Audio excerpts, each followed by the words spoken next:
Hello, everyone, and welcome to a new episode of Dad's Reading. As promised before Christmas, we are going to continue with The Wonderful Wizard of Oz, and we continue from Chapter 10, The Guardian of the Gate. It was some time before the Cowardly Lion awakened, for he had lain among the puppies a long while, breathing in their deadly fragrance. But when he did open his eyes and roll off the truck, he was very glad to find himself still alive. "I ran as fast as I could," he said, sitting down and yawning. "But the flowers were too strong for me. How did you get me out?" Then they told him of the field mice, and how they had generously saved him from death. And the Cowardly Lion laughed and said, "I have always thought myself very big and terrible. Yet such little things as flowers came near to killing me, and such small animals as mice have saved my life. How strange it all is! But, comrades, what shall we do now?" "We must journey on until we find the road of yellow brick again," said Dorothy, "and then we can keep on to the Emerald City." So the lion, being fully refreshed and feeling quite himself again, they all started upon the journey, greatly enjoying the walk through the soft fresh grass. And it was not long before they reached the road of yellow brick and turned again toward the Emerald City, where the great Oz dwelt. The road was smooth and well paved, and the country about was so beautiful, so that the travelers rejoiced in leaving the forest far behind, and with it the many dangers they had met in its gloomy shades. Once more they could see fences built beside the road, but these were painted green, and when they came to a small house in which a farmer evidently lived, that was also painted green. They passed by several of these houses during the afternoon, and sometimes people came to the doors and looked at them as if they would like to ask questions, but no one came near them nor spoke to them because of the great lion, which they were very much afraid of. The people were all dressed in clothing of a lovely emerald green color and wore peaked hats like those of the Munchkins. "This must be the land of Oz," said Dorothy, "and we are surely getting near the Emerald City."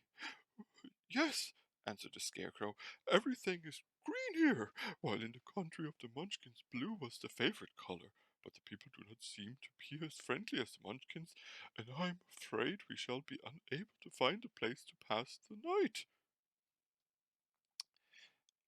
"I should like something to eat besides fruit," said the girl, "and I'm sure Toto is nearly starved. Let us stop at the next house and talk to the people." So when they came to a good-sized farmhouse, Dorothy walked boldly up to the door and knocked.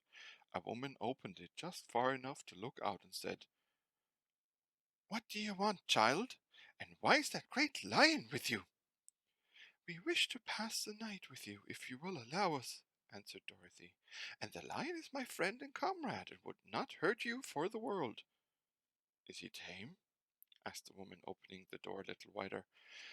"Oh, yes," said the girl, "and he's a great coward, too. He will be more afraid of you than you are of him." "Well," said the woman, after thinking it over and taking another peep at the lion, "if that is the case, you may come in, and I will give you some supper and a place to sleep." So they all entered the house, where they were, besides the woman, two children and a man. The man had hurt his leg and was lying on the couch in a corner. They seemed greatly surprised to see so strange a company, and while the woman was busy laying the table, the man asked, "Where are all you going?" "To the Emerald City," said Dorothy, "to the great Oz." "Oh, indeed?" exclaimed the man. "Are you sure that Oz will see you?" "Why not?" she replied. "Why, it is said that he never lets anyone come into his presence.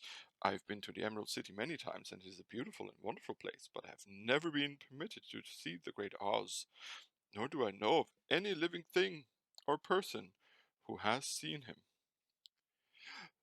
"Does he never go out?" asked the Scarecrow. "Never. He sits the day after day in the great throne room of his palace, and even those who wait upon him do not see him face to face. What is he like? That is hard to tell, said the man thoughtfully. You see, Oz is a great wizard and can take on any form he wishes. So that some say he looks like a bird, some say he looks like an elephant, some say he looks like a cat. To others he appears as a beautiful fairy, or a brownie, or any other form that pleases him. But who the real Oz is, and when he is in his own form, no living person can tell. That is very strange, said Dorothy, but we must try in some way to see him, or we shall have made our journey for nothing. Why do you wish to see the terrible Oz? Asked the man. I want him to give me some brains, said the Scarecrow eagerly. Oh, Oz could do that easily enough, declared the man. He has more brains than he needs. And I want him to give me a heart, said the Tin Woodman. That will not trouble him, continued the man, for Oz has a large collection of hearts, of all shapes and sizes. And I want to give him my courage. I want him to give me my courage, said the Cowardly Lion. Oz keeps a great pot of courage in his throne room, said the man, which he has covered with a gold plate to keep it from running over. He will be glad to give you some. And I want him to bring me back to Kansas, said Dorothy. Where is Kansas? Asked the man with surprise. I don't know, replied Dorothy, sorrowful. But it is my home, and I'm sure it's somewhere. Very likely. Well, Oz can do anything, so I suppose he will find Kansas for you. But first, you must get to see him, and that will be a hard task, for the great wizard does not like to see anyone, and he usually has his own way. But what do you want? He continued, speaking to Toto. Toto only wagged his tail, for strange to say, he could not speak. The woman now called to them that supper was ready, so they gathered around the table, and Dorothy ate some delicious porridge and a dish of scrambled eggs and a plate of nice white bread, and enjoyed her meal. The lion ate some of the porridge, but did not care for it, saying it was made from oats, and oats were food for horses, not for lions. The Scarecrow and the Tin Man ate nothing at all. Toto ate a little of everything and was glad to get a good supper again. The woman now gave Dorothy a bed to sleep in, and Toto lay down beside her, while the lion guarded the door of her room so she might not be disturbed. The Scarecrow and the Tin Man stood up in a corner and kept quiet all night, although of course they could not sleep. The next morning, as soon as the sun was up, they started on their way and soon saw a beautiful green glow in the sky just before them. That must be the Emerald City, said Dorothy. As they walked on, the green glow became brighter and brighter, and it seemed that at last they were near the end of their travels. Yet it was afternoon before they came to the great wall that surrounded the city. It was high and thick and of a bright green color.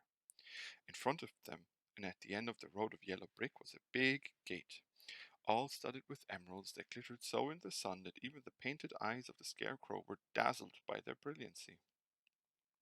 There was a bell beside the gate, and Dorothy pushed a button and heard a silvery tinkle sound within. Then the big gate swung slowly open, and they all passed through, and found themselves in a high arched room, the walls of which glistened with countless emeralds. But before them stood a little man about the same size as the Munchkins. He was clothed in all green from his head to his feet, and even his skin was a greenish tint. At his side was a large green box. When he saw Dorothy and her companions, the man asked, "What do you wish in the Emerald City?" "We came here to see the Great Oz," said Dorothy. The man was so surprised at this answer that he sat down to think it over. "It has been many years since anyone asked to see Oz," he said, shaking his head in perplexity. "He is powerful and terrible, and if you come in an idle or foolish errand to bother the wise reflections of the great wizard, he might be angry and destroy you all in an instant." "But it is not a foolish errand, nor an idle one," replied the Scarecrow. "It is important, and we have been told that Oz is a great wizard." "So he is," said the Green Man. and he rules the Emerald City wisely and well. But to those who are not honest or who approach him for curiosity, he is most terrible, and few have ever dared ask to his face. I am the guardian of the gates, and since you demand to see the great Oz, I must take you to his palace. But first, you must put on the spectacles. Why? Asked Dorothy. Because you did not wear spectacles, the brightness and glory of the Emerald City would blind you. Even those who live in the city must wear spectacles night and day. They are all locked on, for Oz so ordered it when the city was first built, and I have the only key that will unlock them. He opened the big box, and Dorothy saw that it was filled with spectacles of every size and shape. All of them had green glasses in them. The guardian of the gates found a pair that would just fit Dorothy and put them over her eyes. There were two golden bands fastened to them that passed around the back of her head, where they were locked together by a little key that was at the end of a chain the guardian of the gates wore around his neck. When they were on, Dorothy could not take them off had she wished, but of course she did not wish to be blinded by the glare of the Emerald City, so she said nothing. Then the Green Man fitted spectacles for the Scarecrow, and the Tin Woodman, and the Lion, and even on little Toto, and all were locked fast with the key. Then the guardian of the gates put on his own glasses and told them he was ready to show them the palace. Taking a big golden key from a peg on the wall, he opened another gate, and they all followed him through the portal into the streets of the Emerald City. This is the end of chapter 10.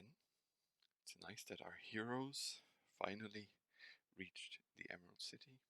And now let's see what the great Oz has to say when they finally meet him. Chapter 11. The Wonderful City of Oz. Even with eyes protected by the green spectacles, Dorothy and her friends were at first dazzled by the brilliancy of the wonderful city. The streets were lined with beautiful houses, all built of green marble and studded everywhere with sparkling emeralds. They walked over a pavement of the same green marble, and where the blocks were joined together were rows of emeralds set closely and glittering in the brightness of the day. The window panes were of green glass. Even the sky above the city had a green tint, and the rays of the sun were green. There were many people, men, women, and children, walking about, and these were all dressed in green clothes and had greenish skin. They looked at Dorothy and her strangely assorted company with wondering eyes, and the children all ran away and hid behind their mothers when they saw the lion. No one spoke to them. Many shops stood in the street, and Dorothy saw that everything in them was green. Green candy and green popcorn were offered for sale, as well as green shoes, green hats, and green clothes of all sorts. At one place a man was selling green lemonade, and when the children bought it, Dorothy could see that they paid for it with green pennies. There seemed to be no horses nor animals of any kind. The men carried things around in little green carts, which they pushed before them. Everyone seemed happy and content and prosperous. The guardian of the gates led them through the cities until they came to a big building exactly in the middle of the city, which was the palace of Oz, the great wizard. There was a soldier before the door, dressed in a green uniform and wearing a long green beard. "Here are strangers," said the guardian of the gates to him, "and they demand to see the great Oz." "Step aside," answered the soldier, "and I will carry your message to him." They passed through the palace gates and were led into a big room with a green carpet and lovely green furniture set with emeralds. The soldier made them all wipe their feet upon a green mat before entering this room, and when they were seated, he said politely, "Please make yourself comfortable while I go to the door of the throne room and tell Oz you are here." They had to wait a long time before the soldier returned. When, at last, he came back, Dorothy asked, "Have you seen Oz?" "Oh, no," returned the soldier. "I have never seen him, but I spoke to him as he sat behind his screen and gave him your message. He said he will grant you an audience if you so desire. But each one of you must enter his presence alone, and he will admit but one each day. Therefore, as you must remain in the palace for several days, I will have you shown to rooms where you may rest in comfort after your journey." "Thank you," replied the girl. "That is very kind of Oz." The soldier now blew upon a green whistle, At once a young girl dressed in a pretty green silk gown entered the room. She had lovely green hair and green eyes, and she bowed low before Dorothy as she said, "Follow me, and I will show you to your room." So Dorothy said goodbye to all her friends except Toto, and taking the dogs in her arms, followed the green girl through 7 passages and up 3 flights of stairs until they came to a room at the front of the palace. It was the sweetest little room in the world, with a soft, comfortable bed that had sheets of green silk and a green velvet counterpane. There was a tiny fountain in the middle of the room that shot a spray of green perfume into the air to fall back into a beautiful carved green marble basin. Beautiful green flowers stood in the window, and there was a shelf with a row of little green books. When Dorothy had time to open these books, she found them full of queer green pictures that made her laugh. They were so funny. In a wardrobe were many green dresses made of silk and satin and velvet, and all of them fitted Dorothy exactly. "Make yourself perfectly at home," said the green girl, "and if you wish for anything, ring the bell. Oz will send for you tomorrow morning." She left Dorothy alone and went back to the others. These she also led to rooms, and each of them found himself lodged in a very pleasant part of the palace. Of course, this politeness was wasted on the Scarecrow, for when he found himself alone in his room, he stood stupidly in one spot, just within the doorway, to wait till morning. It would not rest him to lie down, and he could not close his eyes, so he remained all night staring at a little spider which was weaving its web in a corner of the room, just as if it were not one of the most wonderful rooms in the world. The Tin Woodman lay down on his bed from force of habit, for he remembered when he was made of flesh, but not being able to sleep, he passed the night moving his joints up and down to make sure they kept in good working order. The Lion would have preferred a bed of dried leaves in the forest and did not like being shut up in a room, but he had too much sense to let this worry him, so he sprang upon the bed and rolled himself up like a cat and purred himself asleep in a minute. The next morning after breakfast the Green Maiden came to fetch Dorothy, and she dressed her in one of the prettiest gowns made of green brocade satin. Dorothy put on a green silk apron and tied a green ribbon around Toto's neck, and they started for the throne room of the great Oz. First they came to a great hall in which were many ladies and gentlemen of the court, all dressed in rich costumes. These people had nothing to do but talk to each other, but they always came to wait outside the throne room every morning, although they were never permitted to see Oz. As Dorothy entered, they looked at her curiously, and one of them whispered, "Are you really going to look upon the face of Oz the Terrible?" "Of course," answered the girl, "if you will see me." "Oh, he will see you," said the soldier who had taken her message to the wizard, "although he does not like to have people ask to see him. Indeed, at first he was angry and said I should send you back where you came from. Then he asked me what you looked like, and when I mentioned your silver shoes he was very much interested. At last I told him about the mark upon your forehead, and he decided he would admit you to his presence." Just then a bell rang, and the green girl said to Dorothy, "That is the signal. You must go into the throne room alone." She opened a little door, and Dorothy walked boldly through and found herself in a wonderful place. It was a big, round room with a high arched roof, and the walls and ceiling and floor were covered with large emeralds set closely together. In the center of the room was a great light, as bright as the sun, which made the emeralds sparkle in a wonderful manner. But what interested Dorothy most was the big throne of green marble that stood in the middle of the room. It was shaped like a chair and sparkled with gems, as did everything else. In the center of the chair was an enormous head without a body to support it, or any arms or legs whatever. There was no hair upon his head, but it had eyes and a nose and a mouth, and was much bigger than the head of the biggest giant. As Dorothy gazed upon this in wonder and fear, the eyes turned slowly and looked at her sharply and steadily. Then the mouth moved, and Dorothy heard a voice say, "I am the Oz, the great and terrible.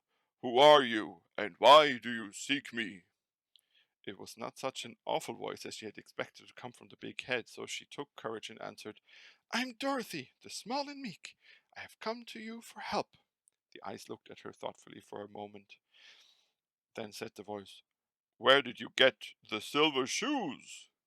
I got them from the wicked witch of the East when my house fell on her and killed her, she replied. Where did you get the mark upon your forehead? Continued the voice. That is where the good witch of the North kissed me when she bade me good-bye and sent me to you, said the girl. Again the eyes looked at her sharply, and then they saw she was telling the truth. Then Oz asked, What do you wish me to do? Send me back to Kansas, where my Aunt Em and Uncle Henry are, she answered earnestly. I don't like your country, although it is so beautiful, and I am sure Aunt Em will be dreadfully worried over my being away so long. The eyes winked 3 times, and then they turned up to the ceiling and down to the floor, and rolled around so queerly that they seemed to see every part of the room, and at last they looked at Dorothy again. Why should I do this for you? Asked Oz.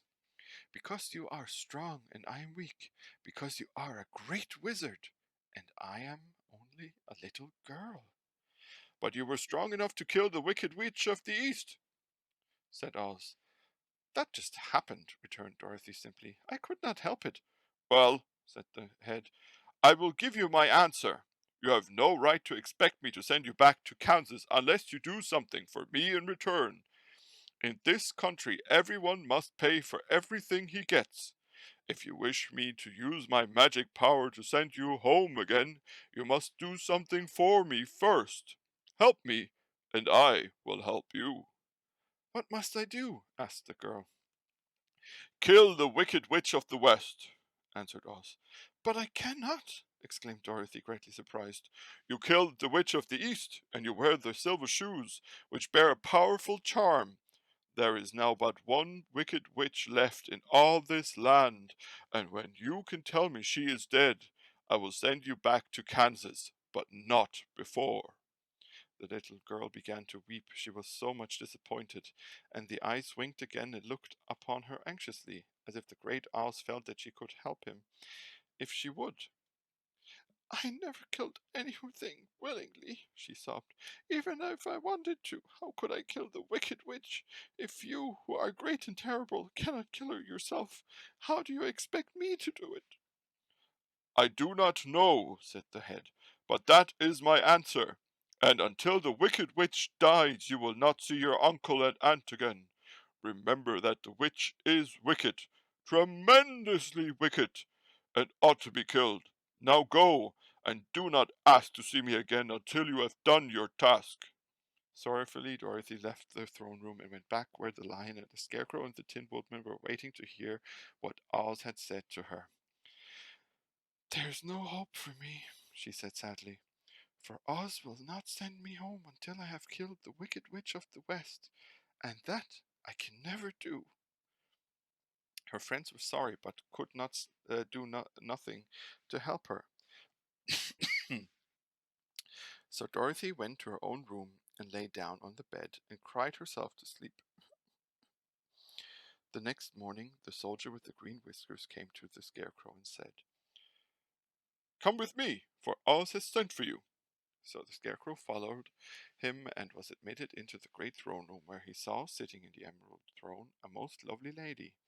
She was dressed in green silk gauze, and wore upon her flowing green locks a crown of jewels. Growing from her shoulders were wings, gorgeous in color and so light that they fluttered if the slightest breath of air reached them. When the Scarecrow had bowed as prettily as his straw stuffing would let him before this beautiful creature, she looked upon him sweetly and said, I am Oz, the great and terrible. Who are you, and why do you seek me? Now the Scarecrow, who had expected to see the great head Dorothy had told him of, was much astonished, but he answered her bravely, I am only a scarecrow stuffed with straw.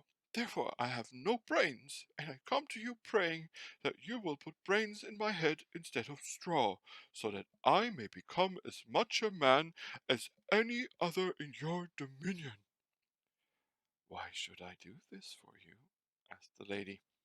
Because you are wise and powerful, and no one else can help me, answered the Scarecrow. I never grant favors without some return, said Oz, but this much I will promise. If you will kill for me the Wicked Witch of the West, I will bestow upon you a great many brains, and such good brains that you will be the wisest man in all the land of Oz. I thought you asked Dorothy to kill the witch, said Scarecrow in surprise. So I did. I don't care who kills her, but until she is dead, I will not grant your wish. Now go, and do not seek me again until you have earned the brains you so greatly desire. The Scarecrow went sorrowfully back to his friends and told them what Oz had said, and Dorothy was surprised to find that the great wizard was not a head, as she had seen him, but a lovely lady. All the same, said the Scarecrow, she needs a heart as much as the Tin Woodman. And the next morning the soldier with the green whiskers came to the Tin Woodman and said, Oz has sent for you. Follow me. So the Tin Woodman followed him and came to the great throne room. He did not know whether he would find Oz a lovely lady or a head, but he hoped it would be the lovely lady. For, he said to himself, if it is a head, I am sure I shall not be given a heart, since a head has no heart of its own and therefore cannot feel for me. But if it is a lovely lady, I shall beg for a heart, for all ladies are themselves said to be kindly hearted. But when the woodman entered the green throne room, he saw neither the head nor the lady, for Oz had taken the shape of a most terrible beast. It was nearly as big as an elephant, and the green throne room seemed hardly strong enough to hold its weight. The beast had a head like that of a rhinoceros, only there were 5 eyes in its face. There were 5 long arms growing out of its body, and it also had 5 long, slim legs. Thick, woolly hair covered every part of it, and a more dreadful looking monster could not be imagined. It was fortunate the Tin Woodman had no heart at the moment, for it would have beat loud and fast from terror. But being only tin, the Woodman was not at all afraid, although he was much disappointed. I am Oz the Great and Terrible, spoke the beast in a voice that was one great roar. Who are you, and why do you seek me? I am a woodman and made of tin, therefore I have no heart and cannot love. I pray you to give me a heart that I may be as other men are. Why should I do this? Demanded the beast. Because I ask it, and you alone can grant my request, answered the woodman. Oz gave a low growl at this, but said gruffly, If you indeed desire a heart, you must earn it. How? Asked the woodman. Help Dorothy to kill the wicked witch of the West, replied the beast. When the witch is dead, come to me, and I will then give you the biggest and kindest and most loving heart in all the land of Oz. So the Tin Woodman was forced to return sorrowfully to his friends and tell them of the terrible beast he had seen. They all wondered greatly at the many forms the great wizard could take upon himself, and the lion said, If he is a beast, when I go to see him, I shall roar my loudest, and so frighten him that he will grant all I ask. And if he is the lovely lady, I shall pretend to spring upon her, and so compel her to do my bidding. And if he is the great head, he will be at my mercy, for I will roll his head all about the room until he promises to give us what we desire. So be of good cheer, my friends, for all will yet be well. The next morning the soldier with the green whiskers led the lion to the great throne room, and bade him enter the presence of Oz. The lion at once passed through the door, and glanced around saw, to his surprise, that before the throne was a ball of fire, so fierce and glowing he could scarcely bear to gaze upon it. His first thought was that Oz had by accident caught on fire and was burning up. But when he tried to go nearer, the heat was so intense that it singed his whiskers, and he kept back, trembling, to a spot nearer the door. Then a low, quiet voice came from the ball of fire, and these were the words it spoke. I am Oz, the great and terrible. Who are you, and why do you seek me? And the lion answered, I'm a cowardly lion, afraid of everything. I came to you to beg that you give me courage, so that in reality I may become the king of beasts, as men call me." "Why should I give you courage?" demanded Oz. "Because of all wizards you are the greatest, and alone have power to grant my request," answered the lion. The ball of fire burned fiercely for a while, and the voice said, "Bring me proof that the wicked witch is dead. At that moment I will give you courage. But as long as the witch lives, you must remain a coward." The lion was angry at this speech, but could say nothing in reply, and while he stood silently gazing at the ball of fire, it became so furiously hot that he turned tail and rushed from the room. He was glad to find his friends waiting for him, and told them of his terrible interview with the wizard. "What shall we do now?" asked Dorothy sadly. "There is only one thing we can do," returned the lion, "and that is to go to the land of the Winkies and seek out the wicked witch of the West and destroy her." "But suppose we cannot?" said the girl. "Then I shall never have courage," declared the lion. "And I shall never have brains," added the Scarecrow. "And I shall never have a heart," spoke the Tin of Woodman. "And I shall never see Aunt Em and Uncle Henry," said Dorothy, beginning to cry. "Be careful," cried the little green girl. "The tears will fall on your green silk gown and spot it." So Dorothy dried her eyes and said, "I suppose we must try it, but I am sure I do not want to kill anybody, even to see Aunt Em again." "I will go with you, but I'm too much of a coward to kill the witch," said the lion. "I will go too," declared the Scarecrow, "but I shall not be of much help to you. I'm such a fool." "I haven't the heart to harm a witch," remarked the Tin Man, "but if you go, I certainly shall go with you." Therefore it was decided to start upon their journey the next morning, and the Woodman sharpened his axe on a green grindstone and had all his joints properly oiled. The Scarecrow stuffed himself with fresh straw, and Dorothy put new paint on his eyes that he might see better. The green girl, who was very kind to them, filled Dorothy's basket with good things to eat, and fastened a little bell around Toto's neck with a green ribbon. They went to bed quite early and slept soundly until daylight, when they were awakened by the crowing of a green cock that lived in the backyard of the palace, and the crackling of a hen that had laid a green egg. And that is the end of chapter 11, and also of this episode of Dad's Reading. I'm glad to be back doing this, and I hope I can keep it up to do one episode a week from now on, because I really enjoy, reading to all of you, doing the voices. Sorry for all the mistakes, but you know what? I'm a dad who is reading. I'm not trying to be a professional audiobook reader or anything at this point in time. So I'm just reading to you the way that I would read to my own children. So, but for now, this is it for this episode of Dad's Reading. As always, thank you so much for watching, and thank you so much for listening if you're listening to the podcast. Please follow me on Instagram, Facebook, and Twitter, or head on over to patreon.com/projectdad. And why don't you join the 5 Good Ones tier and donate a $5 towards me?